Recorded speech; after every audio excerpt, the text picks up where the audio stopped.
الحمد لله رب العالمين والعاقبة للمتقين والصلاة والسلام على سيد الأنبياء والمرسلين أما بعد.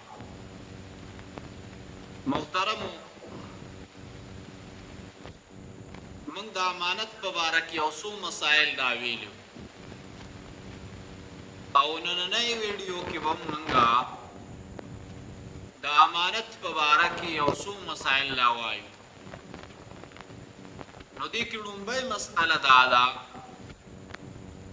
چې یو کس تا سره څه امانت کېښودو،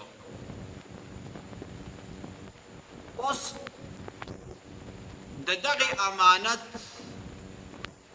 حفاظت پتا باندې واجب دی چې ته د دې حفاظت وکړې، او چې کله هم ته دا امانت هغه خپل کس ته حواله کوي نو بعینه هم دغه امانت به حواله کوي. دې سره ته خپلې پیسې نشي شاملولی، نشي ملاولی چې زه به د دا ولګوم او بیا په دې سره زه خپلې ملاو کوم. نه، چې کومې پیسې هم تا دې سره کوم پیسې تا سره امانت ایښودل شوی دی هم هغه پیسې به ته خپل سړي ته حواله کوي. خو که چېرې تا د دغې نه پیسې راواغستې نو اوس د دې حکم د امانت نه دی بلکې دا قرض شو. دا به ته قرض اوس ادا کوې. که چېرته دا هلاک شو نو د دې تاوان دا په تا باندې شته. بله مسئله دا ده چې یو کس تا سره 100 روپۍ کېښودلې او تا ورته ووایي چې دا 50 روپۍ زما په کار دي، دا به زه تاله درکړم، او دا 50 روپۍ چې دا ستا ما سره امانت دی هغه اجازت درکړه چې خیر دی استعمال کړه دا 50 روپۍ.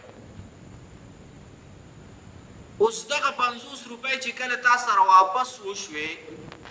اوس دا تا امانت سره نشي کېښودی. که چېرې ته دا امانت سره یو ځای کوې نو د دې حکم بیا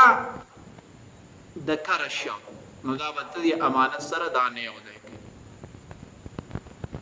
بله مسئله دا ده یو کس دی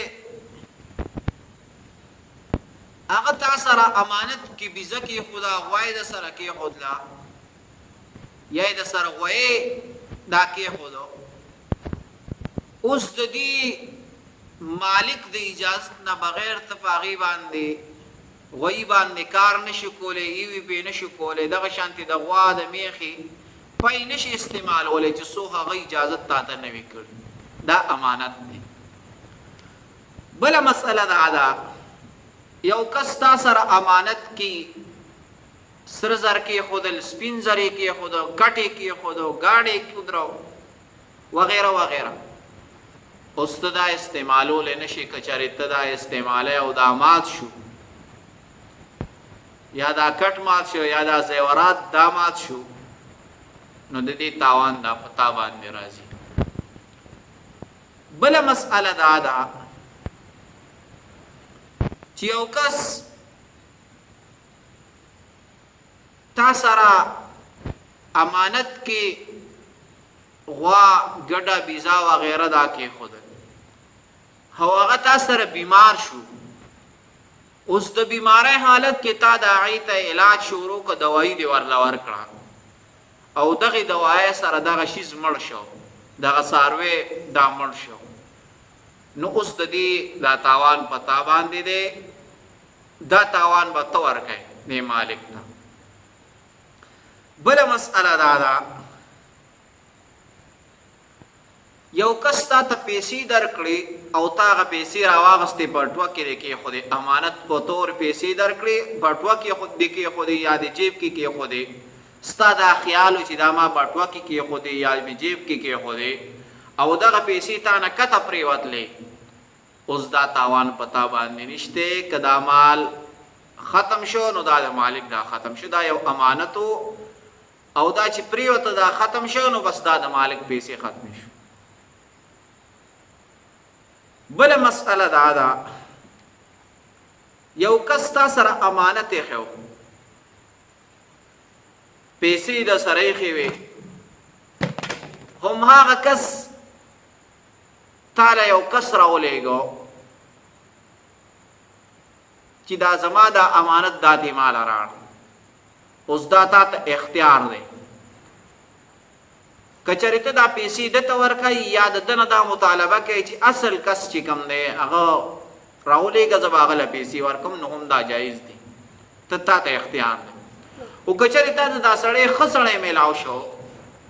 او ته وایې چې یار دا سړی رښتینی دی